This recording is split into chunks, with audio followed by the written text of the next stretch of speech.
Hello everyone, it's Kingdom Kids time again. So good to be with you. So everybody at Christ the Rock this week is thinking about Psalm 23, which is a chapter in the Bible. I wonder if you've read it before. I'm going to read it to you now. I wonder if while I'm reading you could listen carefully. You might spot some of the things that I've got here with me. So Psalm 23 says, "The Lord is my shepherd. I have everything I need. He gives me rest in green pastures. He leads me to calm water. He gives me new strength. For the good of his name, he leads me on paths that are right. Even if I walk through the dark valley of death, I will not be afraid, because you are with me. Your rod and your staff comfort me. You prepare a meal for me in front of my enemies. You pour oil on my head. You give me more than I can hold.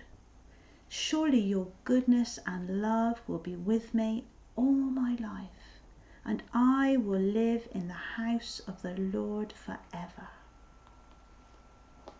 It's like a beautiful poem, isn't it? Did you hear all these things that are symbols that are in this poem? And do you know what the connection is between Psalm 23 and last week? Anyone remember the story from last week? It was David and Goliath. And does anyone know that David wrote Psalm 23? So David was that humble shepherd boy who became a king, wasn't he? And I wonder what that psalm made you think about. It made me think about this story that I've been reading.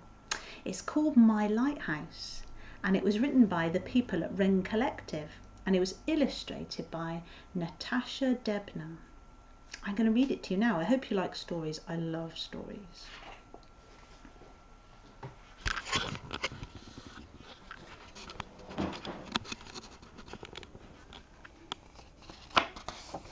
My Lighthouse.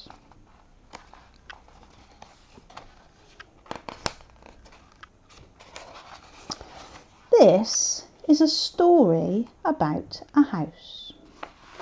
But as you may or may not know, there are many different types of houses in this world. There are bungalows, semi-detached houses, greenhouses, which is confusing because they're not actually green, bird houses, cottages, country houses, tree houses, doll houses, apartments and flats, the White House. It is actually white, but it's not the only White House. Detached houses, temporary houses, and even the Houses of Parliament. However, this is the story of a lighthouse. No, not a lighthouse or a lighthouse, but a lighthouse. The one with the light near the sea. Finn had lived in a lighthouse his whole life, just like his dad, and his dad, and his dad, right back to when the lighthouse was built.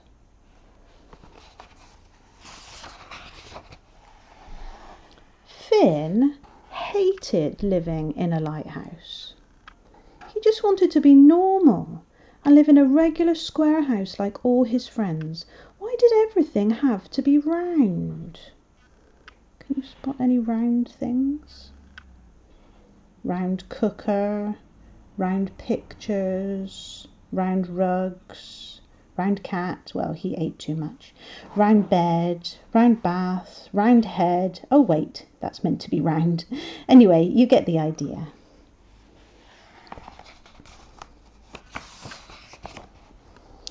He would often ask his dad, "Why can't we live in a square house like everyone else?" "Because, son, we are not like everyone else. We are special." Finn didn't really understand how significant and important his family was. One thing Finn did understand and love was boats. Every day he would watch them appear over the horizon and sail safe to shore, while imagining his own great sea adventure.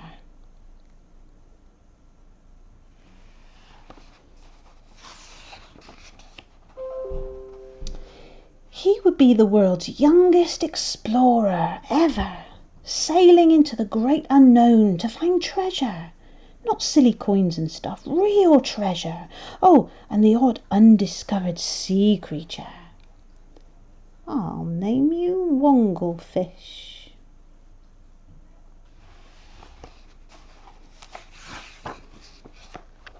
The next evening, while his mum and dad were cooking dinner, Finn decided to push the boat out into the cold, clear water. It was the perfect time. Everyone was busy.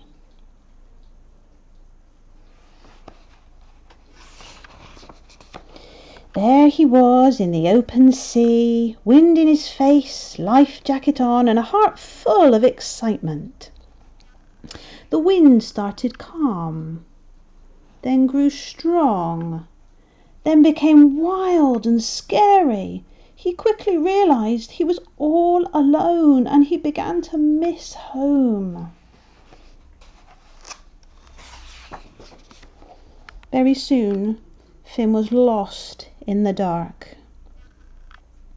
He needed to get home, but he had forgotten his map and his compass. Anybody know where Finn might live?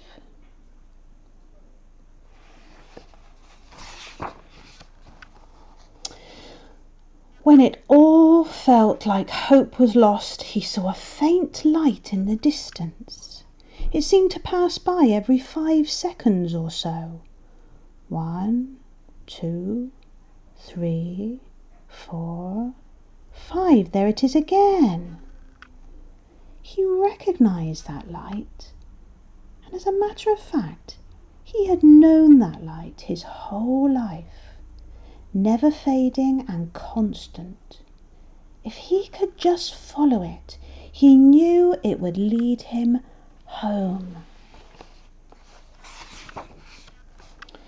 Through the waves, through the fog, through the terrifyingly angry rocks, Finn followed the light home. That light was his home.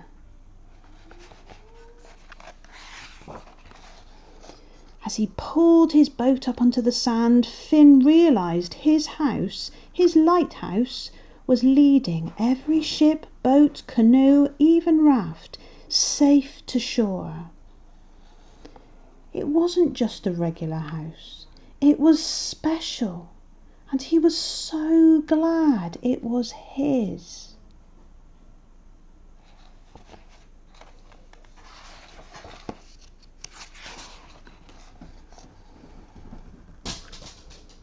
I love this house, Dad. And it loves you too, son.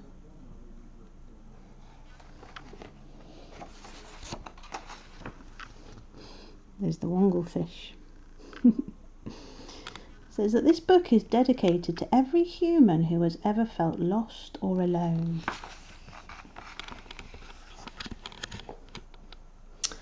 I wonder if you ever feel lost or alone. I know I do. It's really good to remember that God is there. Even when we feel like He's not, He is there. He's watching us and loving us, and we are never alone. I nearly forgot to introduce you to Willie. So this is Willie, and he's been travelling around Yate with me this week, and he's going to visit our Zoom service on Sunday morning. So I really look forward to seeing you then. Okay, Bye bye, everyone.